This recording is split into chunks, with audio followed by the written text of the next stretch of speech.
오늘은 지난 주일에 이어서 오직 심령이 새롭게 되어 라는 제목으로 하나님 말씀을 전해드리겠습니다. 기독교는 변화의 종교입니다.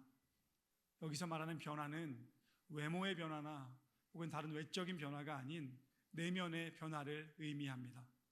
조금 더 쉽게 표현하면 마음이 변화되는 것입니다. 마음은 우리의 삶의 엔진과 같습니다. 아무리 좋은 자동차라고 하더라도 엔진에 문제가 있으면 그 차를 좋은 차라고 부를 수 없지 않습니까? 언젠가 가수 남진 씨가 장로님이시잖아요. 이분이 나오셔서 본인이 불렀던 노래들 중에 기억나는 노래들을 이렇게 몇 곡 언급하시는데 50년 전에 부르셨던 히트곡 중에 젊으신 분들은 이제 모르실 거고 또 젊지 않으시다고 해야죠. 또 나이가 드셨다고 하면 또 서운하시니까 젊지 않으신 분들은 아실 텐데 마음이 고와야지라는 노래가 있더라고요. 아세요 이 노래? 새까만 눈동자에 이거 아세요? 가사가 이렇더라고요. 새까만 눈동자의 아가씨 겉으론 거만한 것 같아도 마음이 뭐같이 고와요? 아니 성경을 물어볼 때 그렇게 대답을 못하시는데 어떻게 정확하게 하시네. 마음이 비단같이 고와서 정말로 나는 반했네. 그리고 이 노래의 이 하이라이트는 이거거든요. 마음이 고와야 어떻게 그렇게 잘 따라하세요? 마음이 고와야 여자지 얼굴만 예쁘다고 여자냐. 가사가 현재의 시대의 기준으로는 약간 논란의 여지가 있지만 한 사람의 외모가 아무리 출중하더라도 마음이 곱지 않은 인생을 우리는 훌륭하다고 평가하지 않습니다. 한 사람의 삶을 이야기할 때에 그 사람이 어떤 마음으로 살아왔는가를 사람들은 기억합니다. 한 사람의 삶을 기억할 때에 그 사람이 어디에 살았고 혹은 어떤 자동차를 탔고 어떤 옷을 입었고 어떤 업적을 남겼는가에 대해서 사람들은 별로 관심 갖지 않습니다. 그 사람의 마음이 어땠는가를 사람들은 주목하죠. 여러분의 마음은 어떤 마음이십니까? 우리는 지난 주간 배우 안성기 씨의 연결식과 관련한 기사를 여러 가지 접했습니다. 그 연결식에서 아들 안다빈 씨는 아버지께서 자기가 5살 때쯤 써주셨다는 편지를 낭독했습니다. 그 편지에는 안성기 씨가 5살인 아들에게 써준 이런 내용이 있었습니다. 아빠는 다빈이가 항상 겸손하고 정직하며 남을 사랑할 줄 아는 넓은 마음을 가진 사람이 되었으면 한다. 내 아들 다빈아, 이 세상에서 참으로 바꿀 수 없이 필요한 것이라면 바로 착한 사람이라는 것을 잊지 말아라. 안다비 씨는 아버지가 자기에게 남겨준 가장 귀한 유산은 착한 사람이라고 강조했습니다. 착한 사람이 되라는 아버지의 가르침을 기억하면서 살아가겠다고 말했습니다. 안성기 씨는 실제로 착한 사람이었던 것 같습니다. 저는 개인적으로 그분을 알지 못했지만 그와 많은 시간을 함께 했던 연예인들과 배우들이 그의 삶이 착했음을 증언합니다. 그의 미담들이 오픈이 되는데 어느 아파트에 살면서 관리사무소에 일하는 모든 경비원들을 1년에 한 번씩 가까이 있는 가장 좋은 호텔로 초청을 해서 본인은 정장을 입고 아내분은 한복을 입고 그분들이 극진하게 대접을 하고 그리고 연예인인 자기와 함께 가족들이 사진을 찍을 수 있도록 그 시간을 1년에 한 번씩 늘 마련했다고 합니다. 경비원들을 위해서 선물을 주거나 혹은 돈을 주거나 하는 그런 것도 선행이었지만 그분들이 말하기를 자기들이 직접 초청해서 식사를 대접하며 그 시간을 헌신했던 사람은 안성기 씨가 처음이었다고 기억합니다. 배우 정우성 씨는 추모사에서 이렇게 말했습니다. 배우의 품위와 인간의 품격을 지켜내신 아름다운 얼굴 안성기, 늘 무색 무취로 자신을 지키고자 하셨던 선배님은 그 어떤 향기보다 향기롭고 선명한 색으로 빛나는 선배님이십니다. 천주교 서울대 교구장이신 정순택 대주교는 교구장 메시지로 이렇게 공식적으로 남겼습니다. 안성기 배우님은 독실한 천주교 신자로서 이웃을 배려하고 약자를 향한 따뜻한 시선을 잃지 않으셨으며 기부와 선행을 통해 함께 사는 세상에 희망을 전하셨습니다.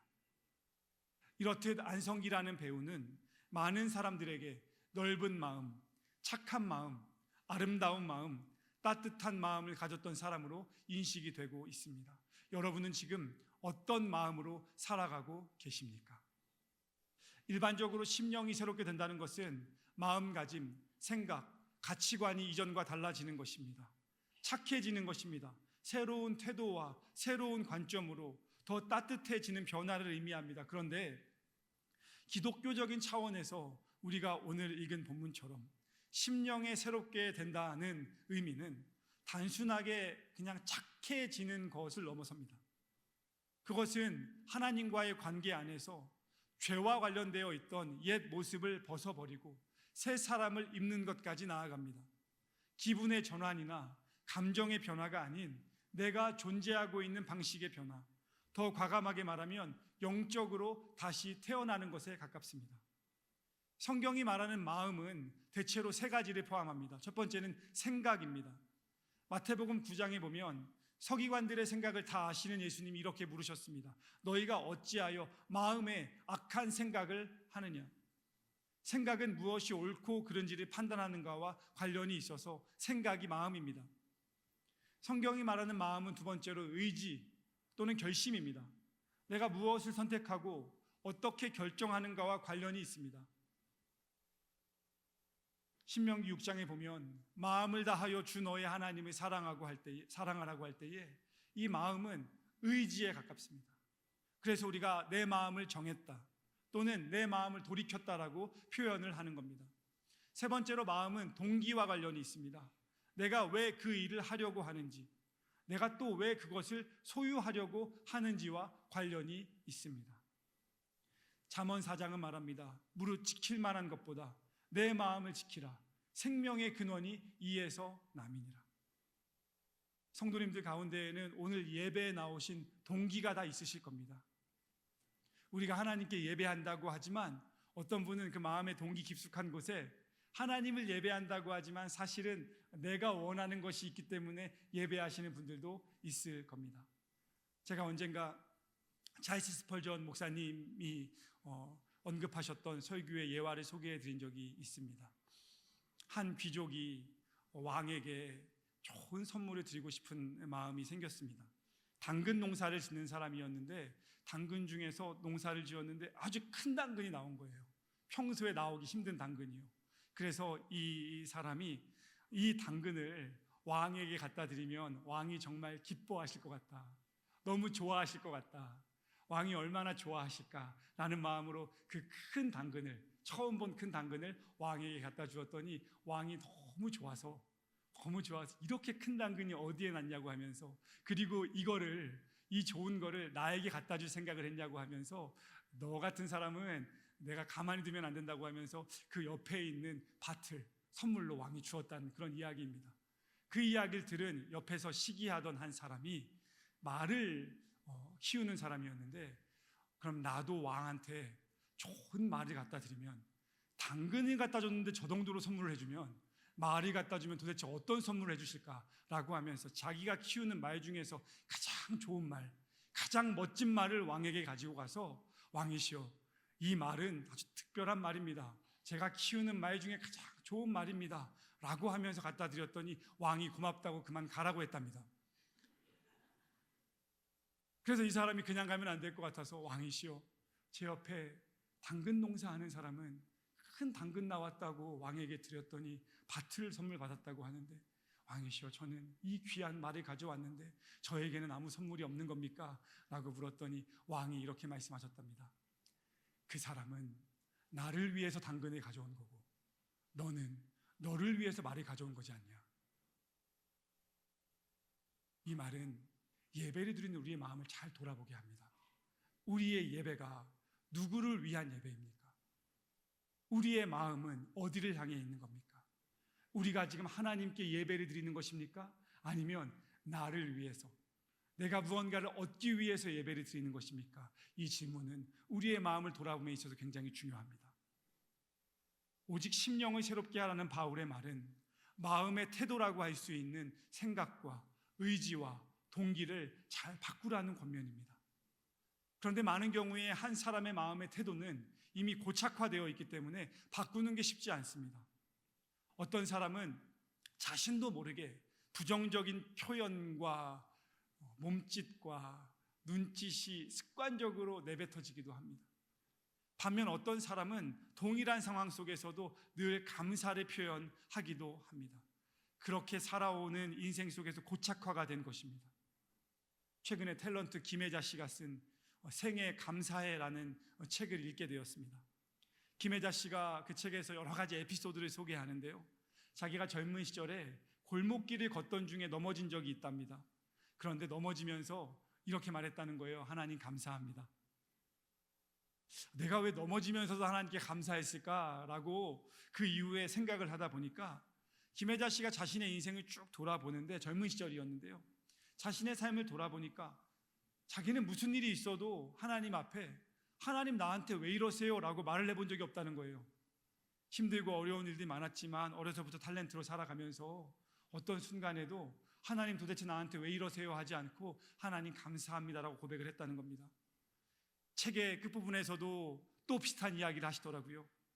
최근에 정원에서 일을 하시다가 넘어지셨는데, 다행히 넘어지면서 라일락 나무가지를 하나를 겨우 붙잡으시면서 더 크게 다칠 뻔했는데 더 크게 다치진 않았답니다. 그럼에도 돌에 찧어서 상처가 났는데 그 순간에도 김혜자 씨가 이렇게 고백했다는 겁니다. 하나님 살려주셔서 감사합니다. 부지불식간에 자기가 그렇게 말했답니다. 김혜자 씨는 어려서부터 자신의 삶에는 모든 일에 있어 하나님께 감사하는 마음의 태도가 형성되었다고 고백하면서 그 감사가 자신의 삶을 여기까지 지켜주었다고 말합니다. 그렇게 감사하는 마음이 흔들림 속에서도 여기까지 걸어오게 만든 힘이었다고 고백하면서 우리의 삶을 감사로 초대하는 것이죠. 성경적인 관점으로 볼 때에 이러한 변화는 나의 힘이나 나의 노력이나 나의 능력이 아닌 하나님의 말씀을 의지함으로 성령의 도우심을 받아 가능한 것입니다. 그래서 오늘 읽은 4장 22절에서 24절 중에 23절, 오직 너희의 심령이 새롭게 되어라 라고 할 때의 이 표현은 원어적으로 보면은 수동태입니다. 무슨 말이냐면 너희가 스스로 새롭게 될 수 있도록 노력 좀 해봐라, 열심을 좀 내봐라, 시간을 좀 쏟아봐라, 이런 의미가 아니고요, 하나님의 도움을 받아서 새롭게 될 수 있다, 하나님이 도와주셔야지, 하나님이 함께 하셔야지 그러한 존재가 될 수 있다라는 표현입니다. 그래서 여러분, 심령을 새롭게 한다는 것은 내가 처한 환경과 상황 속에서 하나님의 말씀을 내 삶의 기준으로 삼는 태도와 관련이 있습니다. 이것은 세상의 눈이 기준이 되었던 삶에서 하나님의 말씀이 기준이 되는 삶으로 바뀌는 것입니다. 바울은 말합니다. 너희는 이 세대를 본받지 말고 오직 마음을 새롭게 함으로 변화를 받으라. 세상적인 관점으로 너의 인생을 판단하지 말고 하나님의 눈으로 바라보라는 것입니다. 하나님의 눈으로 보면 실패한 것 같았던 인생도 찬양을 부르는 인생으로 바뀔 수 있고, 남하고 비교만 하던 인생이 감사를 회복할 수 있게 되고, 전에는 나의 안위에만 집착하던 사람이 나의 부족함을 인정하면서 다른 사람을 이해하고 높이는 삶으로 나아가고, 부정적이고 비판적이었던 삶이 하나님을 신뢰하면서 다시 힘을 내어 걸어갈 수 있는 삶으로 변화될 수 있다는 것입니다. 예전에는 도대체 내 인생만 왜 이런가 라고 묻던 삶이 주님께서 이런 삶을 통해 내가 배우고 깨닫기 원하시는 것은 무엇일까를 묻는 삶으로 변화된다는 것입니다. 고린도후서에서 이런 말씀을 합니다. 그러므로 누구든지 그리스도 안에 있으면 새로운 피조물이라, 이전 것은 지나갔으니 보라 새 것이 되었도다. 사랑하는 성도 여러분, 새해에 나의 노력과 열심으로 옛사람을 벗고 심령을 새롭게 하며 새 사람을 입으려는 것이 아니라 하나님의 도우심을 의지하면서 하나님의 은혜 가운데 옛사람이 벗어지고 심령이 새롭게 되고 새 사람을 입으시는 성도님들 되시기를 주님의 이름으로 축복합니다. 마틴 루터를 필두로 한 종교개혁자들이 당시에 부패했던 로마 가톨릭 교회에 저항을 하면서 강조했던 것은 그래서 오직 하나님의 말씀이었습니다. 옛사람을 벗어내고 새 사람을 입을 수 있는 삶으로 우리를 인도하는 유일한 도구는 세상의 어떤 물질이나 인간이 만든 제도가 아니라 오직 하나님의 말씀뿐이라는 사실을 알았기 때문에 그렇습니다. 종교개혁자들은 5개의 오직을 강조했습니다. 오직 성경, 오직 그리스도, 오직 믿음, 오직 은혜, 오직 하나님께 영광입니다. 오직 성경, 오직 그리스도, 오직 믿음, 오직 은혜, 오직 하나님께 영광입니다. 여기에는 나의 노력이나 나의 열심이나 나의 바른 습관은 들어가 있지 않습니다. 한 문장으로 정리하면 하나님께 돌아간다는 것은 하나님 중심의 복음으로 하나님과 함께 하시는 예수 그리스도로 돌아가자는 것이고, 하나님께 돌아가는 그 삶은 하나님의 말씀을 붙잡는 것에서부터 시작된다고 종교개혁자들은 우리에게 가르치고 있습니다. 오직 하나님의 말씀만이 사람을 영원히 살리는 길이 됨을 믿고 그 길을 쫓을 때에 교회와 성도들은 늘 하나님의 충성된 도구가 되었고 세상의 소금의 역할도 빛의 역할도 신실하게 감당했습니다. 하지만 교회가 하나님의 말씀을 떠나서 하나님 이외의 다른 것으로도 살 수 있다고 착각하며 걸어갈 때에 교회는 타락했고 힘을 잃었습니다. 제가 카카오톡으로 보내드린 목장 나눔지에도 그런 질문이 있는데, 어떤 사람들은 새 사람이 되기를 정말 갈망합니다. 그런데 옛사람도 포기하지 않습니다. 옛사람을 유지하면서 새 사람이 되고 싶다고 말합니다. 생각보다 많은 사람들이 그렇습니다. 내가 이미 가지고 있는, 내가 이미 확보하고 있는, 내가 이미 누리고 있는 그 옛사람을 내가 벗어내고 싶지가 않습니다. 그래서 혹 여러분 중에 어떤 분들은 그 옛사람의 옷을 내가 안에다가 깊이 입고 그리고 그 위에 새 사람이라는 겉옷을 입으며 살아가고 싶다고 하나님께 기도하며 그것이 내가 원하는 새 사람이라고 이야기할 때가 있는지 모르겠습니다. 그런 인생은 온전한 새 사람이 될 수가 없습니다. 왜냐하면 옛사람이 남아있기 때문에 그렇습니다. 하나님이 바울을 통해 우리에게 원하시는 새 사람의 모습은 옛사람, 옛 죄악의 모습을 벗어 던지는 것입니다. 제가 이미 말씀드렸습니다. 이것은 내가 가지고 있는 어떤 것들을 포기하는 것이 아닙니다. 희생하는 것이 아닙니다. 없애는 것이 아닙니다. 하나님을 내 인생의 주인으로 인정하며 하나님을 내 삶의 가장 최우선순위에 놓고 나의 이전의 모습들이 그 하나님 안에서 컨트롤될 수 있도록, 하나님 안에서 조율될 수 있도록, 하나님 안에서 다스려질 수 있도록 기도하며 살아가는 삶입니다. 그래서 그 삶은 오직 하나님의 말씀을 붙잡을 때 시작될 수 있습니다. 교회가 하나님의 말씀을 떠나 하나님 이외의 것으로도 살 수 있다고 착각하며 걸어가면 타락하는 겁니다. 힘을 잃는 겁니다. 하나님의 말씀을 떠난 삶이 하나님께서 원하시는 삶을 살아간다는 것은 불가능하기 때문에 그렇습니다. 다윗은 그 사실을 잘 알았습니다. 다윗은 하나님의 도움이 있다면 어떤 상황 속에서도 심령의 변화가 가능하다고 믿었고 마음의 변화를 일생 속에서 포기하지 않았습니다. 저는 저와 우리 성도님들이 성도로 살아가고 그리스도인으로 살아가면서 마음이 변화되는 것을 포기하지 않는 걸음이 되시기를 주님의 이름으로 축복합니다. 이 정도면 됐지, 이 정도면 괜찮지, 저 사람보다는 낫지가 아니라 다윗처럼 내 속에 정한 마음, 순수한 마음을 늘 창조해 주시고 내 안에 정직한 영을 새롭게 하여 주십시오. 이것이 우리의 기도가 되어야 합니다. 다윗은 하나님께 기도합니다. 내 마음에 순수한 마음을 창조하여 주십시오. 이 고백은 무엇입니까? 나는 그 일을 할 수 없다는 것입니다. 나에게는 그 능력이 없다는 것입니다. 내 안에 정직한 영을 새롭게 하실 수 있는 분은 하나님 한 분밖에 없다는 것입니다. 내가 나의 마음을 고치겠다고 결심한다고 하여 고쳐지지 않는 것을 우리가 잘 알고 있지 않습니까? 바울도 그 사실을 알았습니다. 그래서 로마서 7장에서 바울이 말합니다. 내 속 곧 내 육신에 선한 것이 거하지 아니하는 줄을 아노니 원함은 내게 있으나 선을 행하는 것은 없노라. 내가 원하는 바 선은 행하지 아니하고 도리어 원하지 아니하는 바 악을 행하는도다. 이 말씀은 바울이 겸손하게 자신의 연약함을 인정하는 것을 보여줍니다. 내 능력으로 안 된다는 것을 인정하는 겁니다. 그 후 바울은 또 다른 인정을 합니다. 이 일이 가능한 존재가 있다는 사실을 인정하는 겁니다. 내 힘으로는 안 되지만 이 일이 가능한 사람이 있다는 것을 인정합니다. 바울이 말합니다. 오호라, 나는 곤고한 사람이로다. 나는 안 된다. 하지만 우리 주 예수 그리스도로 말미암아 하나님께 감사합니다. 이 사망의 몸에서 누가 나를 건져내랴? 나는 안 된다. 우리 주 예수 그리스도로 말미암아 감사하다. 이 일이 가능하신 분이 있다. 오직 예수 그리스도 안에서. 내 힘으로는 극복되지 않지만, 내 힘으로는 감당되지 않지만 하나님이 함께 하시면 예수 그리스도 안에서 이 새로운 사람이 가능하다고 바울은 고백하는 것입니다. 사랑하는 성도 여러분, 성경은 우리에게 심령의 새로움을 얻기 위해서 특별한 노력이나 열심을 기울이라고 말하지 않습니다.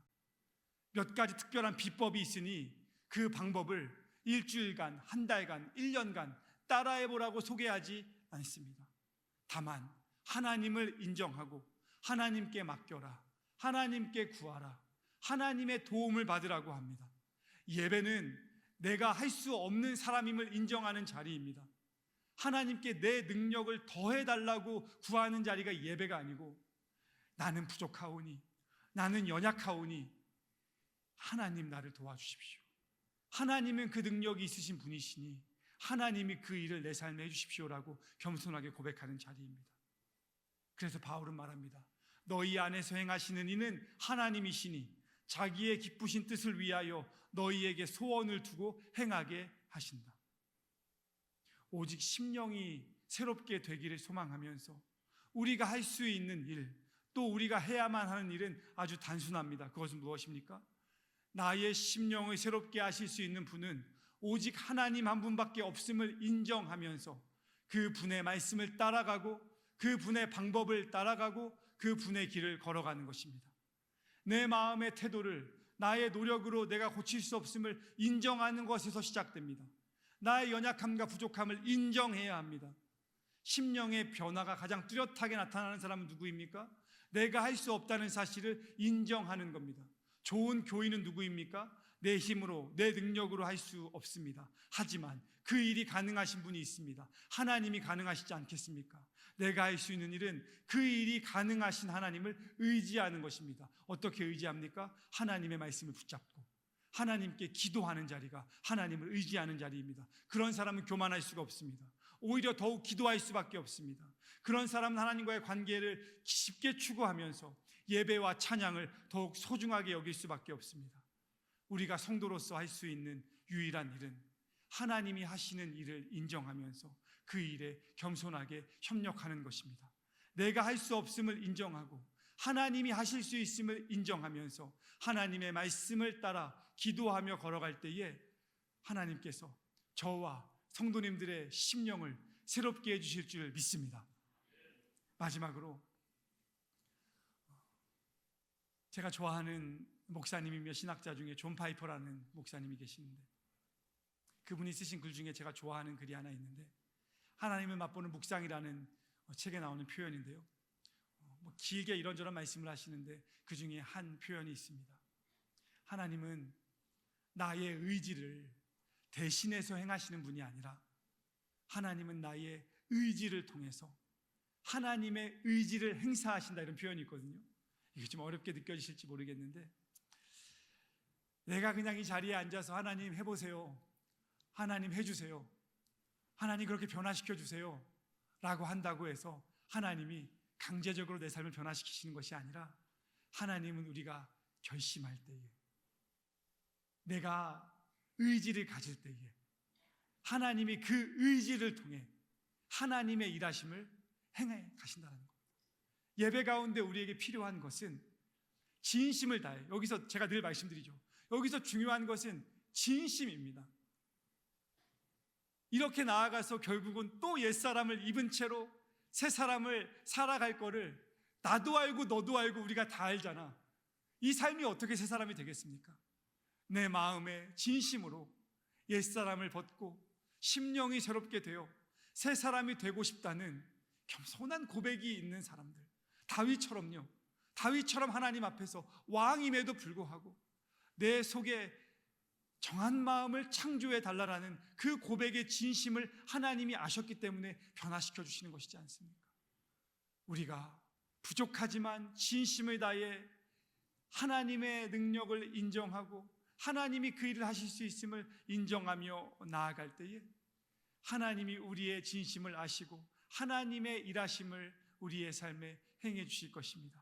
저는 우리 예일교회 성도님들이 올 한 해 옛사람을 꼭 벗어버리고 심령이 새롭게 되어서 새 사람을 입으심으로 하나님과 함께 동행하시는 삶이 되시기를 주님의 이름으로 축원드립니다. 우리 함께 찬양하겠습니다.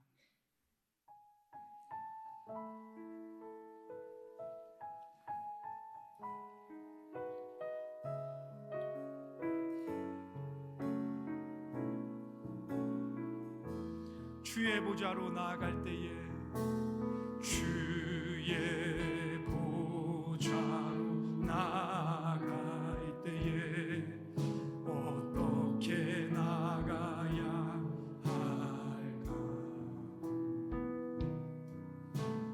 나를 구원한 주의 십자가 그것을 믿으며 가네. 주의 보좌로 나아갈 때에 주의 보좌로 나아갈 때에 나 여전히 부족. 오호라 나는 곤고한 사람이로다. 내가 인정합니다. 그러나 나를 품으신 주의 그 사랑 그것을 믿으며 가네. 나는 안 됩니다. 자격 없는 내 힘이 아닌 예수로 인해 가능합니다. 오직 예수님의 보혈로 자격 없는 내 힘이 아닌 오직 예수님의 보혈로 오직 예수님의 보혈로 예배 가운데 우리가 함께 이렇게 고백해야 하겠습니다. 십자가의 보혈 또 완전하신 사랑 힘입어 나갑니다. 십자가의 보혈 또 완전하신 사랑 힘입어 예배합니다. 자격 없는 내 힘이 아닌 자격 없는 내 힘이 아닌 오직 예수님의 보혈로 자격 없는 내 힘이 아닌 오직 예수님의 보혈로 우리가 함께 겸손히 고백합니다. 십자가의 보혈 완전하신 사랑 힘입어 나갑니다.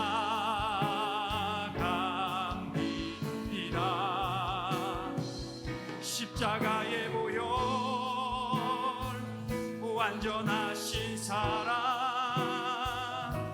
힘입어 예배합니다. 우리 마지막으로 한 번 더 고백하겠습니다. 십자가의 보혈 십자가의 보혈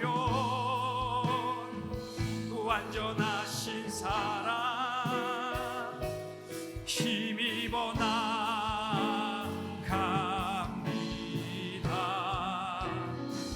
십자가의 보혈 완전하신 사랑 힘입어 예배합니다. 사랑하는 성도 여러분, 만약 제가 담임 목사로서 저의 열심과 저의 노력과 저의 시간의 헌신으로 성도님들 가운데 단 한 분이라도 혹은 성도님들의 가족들 가운데 단 한 명이라도 저의 노력으로 하나님께 더 가까이 이끌어 갈 수 있다면 저는 정말 더 힘을 쓰고 싶습니다.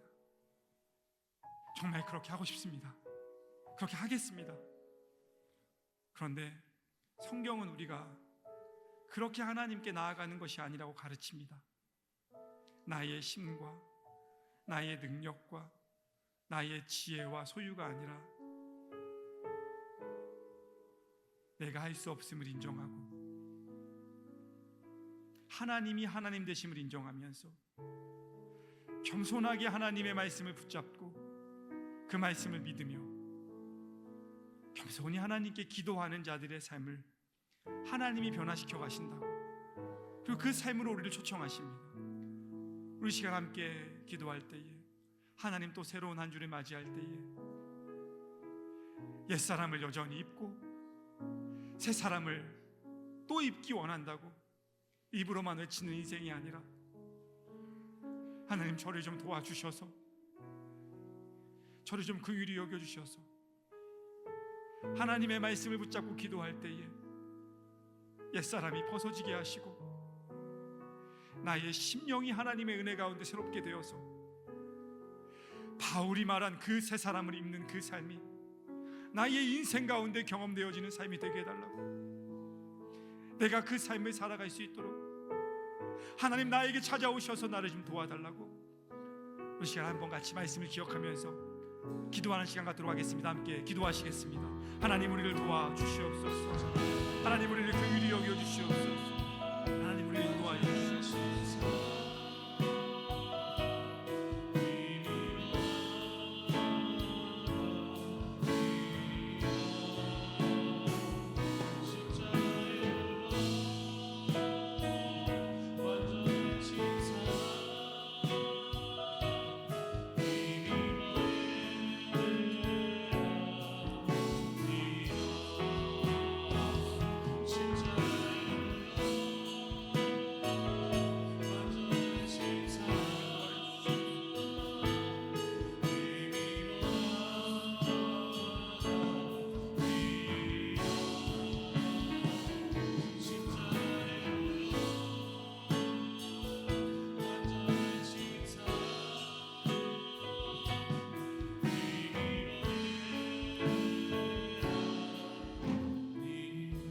한 가지만 더 같이 기도하겠습니다.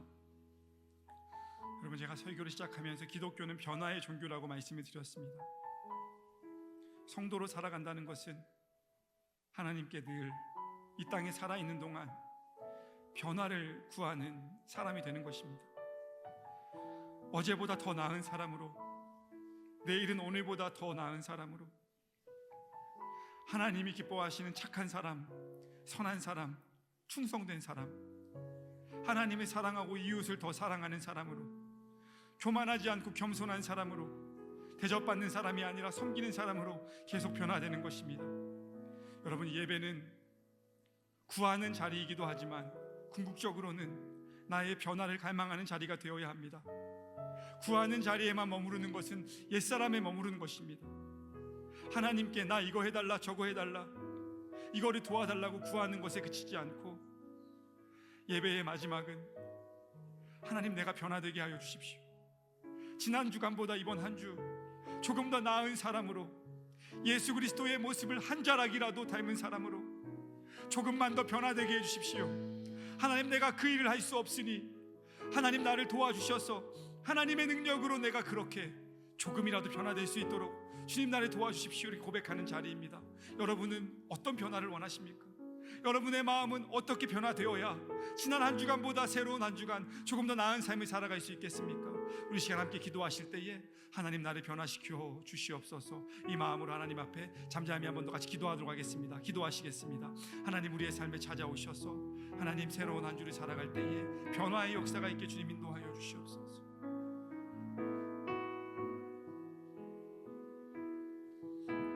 하나님 우리의 마음에 찾아오셔서 하나님 변화되는 기쁨이 있게 하여 주시옵소서. 하나님 지난 한 주간의 삶보다 오늘 예배를 드리고 새로운 한 주를 살아갈 때에 우리의 심령이 변화가 되어서 하나님 기뻐하시는 삶을 향해 한 걸음 더 나아갈 수 있도록 주님 인도하여 주시옵소서. 우리를 긍휼히 여겨주시고 도와주시옵소서. 하나님 새롭게 하여 주시옵소서. 하나님 오늘 말씀을 통해서 오직 너희의 심령이 새롭게 되라고 말씀해 주셨습니다. 하나님 옛사람을 벗어버려야 그 일이 가능하답니다. 심령이 새롭게 되어야 새 사람을 입을 수 있다고 말씀하셨습니다. 하나님 정말 그렇게 살아가기 원하는 성도들 한 사람 한 사람의 마음 가운데 찾아가셔서 올 한 해를 살아갈 때에 하나님이 기뻐하시는 더 좋은 사람으로, 더 착하고 선한 사람으로, 하나님의 형상을 닮은 사람으로 변화시켜 주시옵소서. 하나님 우리 예일교회 모든 성도들이 그 변화를 향하여 하나님의 말씀을 붙잡고 기도하면서 나아갈 수 있도록 주님 우리를 도와주시옵소서. 새로운 한 주를 살아갈 때에 지난 한 주보다 우리의 말과 우리의 행동과 우리의 표정과 우리의 모습 가운데 예수님을 닮아 작은 변화가 나타나는 삶이 될 수 있도록 주님 인도하여 주시옵소서. 하나님 이 예배 가운데 어렵고 힘들고 답답한 문제들을 가지고 나온 성도들이 있습니다. 육신의 고통과 마음의 아픔으로 주님을 찾는 이들이 있습니다. 하나님 예배 가운데 찾아가셔서 위로하시고 격려하시고 하나님의 은혜를 부어주시고 하나님의 사랑으로 안아 주시옵소서. 예배에 나오며 예물 드리는 손길도 주님께서 기억하여 주시고 그 예물과 함께 하나님 안에서 더 나은 사람으로 살아가기 원한다는 고백과 하나님의 은혜와 사랑을 간구하는 모든 기도 가운데 하나님의 응답이 임하는 새로운 한 주가 될 수 있도록 주님 도와주시옵소서. 하나님 오늘 임명받은 찬양대와 관현악단 찬양팀원들 주님께서 기억하여 주시고 새로운 1년을 살아갈 때에 하나님의 은혜가 풍성하게 넘치는 삶이 되도록 주여 도와주시옵소서. 예수님의 이름으로 기도드립니다. 아멘.